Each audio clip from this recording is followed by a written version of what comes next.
Okay, this is a really good question. It says the graph shows how the temperature of a substance changes as it is cooled. So it's showing you a cooling curve over a period of 30 minutes. The substance is a gas at the start. So obviously if it's a gas, it's going to be a gas right here, and then you're decreasing the temperature. Now here the temperature is constant, which means there's going to be a change of state. The gas is going to start to change its state into a liquid. And why is the temperature constant? Because when a gas condenses to form a liquid, it releases energy, right? And you're also simultaneously cooling it down. So when it releases energy, it actually balances the cooling effect, and that's why the temperature becomes constant. And after all the gas has been converted into a liquid, only then will the temperature of the liquid start to further fall, and then again it becomes constant, which means there's going to be a change of state. The liquid will start to freeze into a solid, releasing heat energy, which is going to balance the cooling effect, and the temperature becomes constant. And then after all the liquid converts into a solid, only then will the temperature start to further decrease. Yeah, that says each letter on the graph may be used once, more than once, or not at all.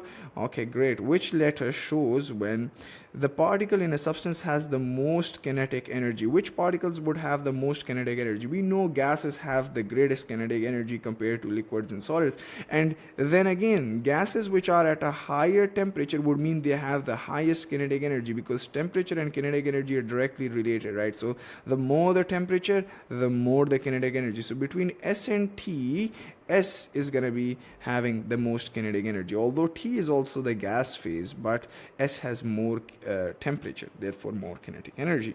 The particles in the substance are furthest apart. Well, obviously it's still going to be S, because it has the most kinetic energy, therefore they're going to spread far and apart. Yeah, they're going to collide off each other, they're going to bounce off each other really fast and really far and apart.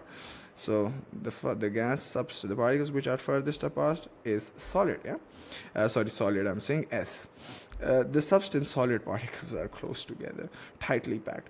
The substance exists in both gas and liquid phase. So obviously at V, what's going to happen is you have both gas and liquid, because the gas is going to start to change its state into liquid. At W, all the liquid has formed, and that is why the temperature starts to decrease after W, right? So V is the state where you have a gas condensing into a liquid. So once all the gas converts into a liquid, which is W, only then the temperature will start to decrease. So V, sir, is my answer here.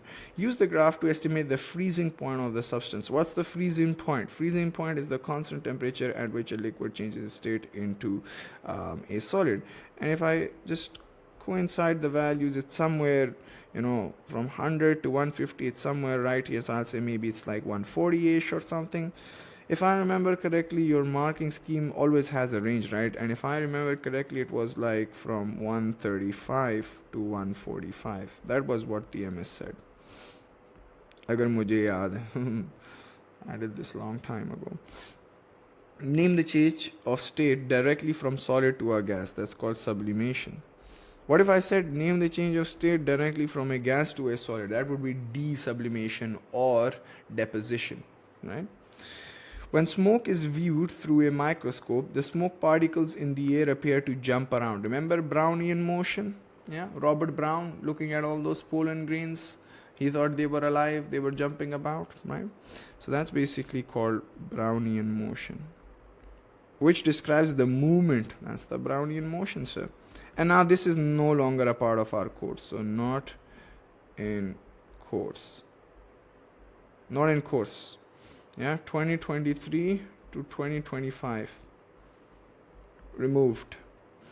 Now it says, explain why the smoke particles move in this way. Well, obviously we can see the smoke particles, but we cannot see the teeny tiny air particles. So what happens is, because the air particles are in a constant random motion, they're going to hit the smoke particles, bombard the smoke particles, and that's why you see the smoke particles dance in this way. So we say the air particles or the air molecules are in a constant random motion, or you could say they move randomly. Air particles move randomly.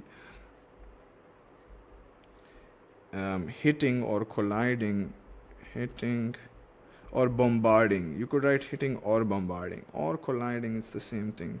So hitting or bombarding the smoke particles, and that's why they dance. Yeah.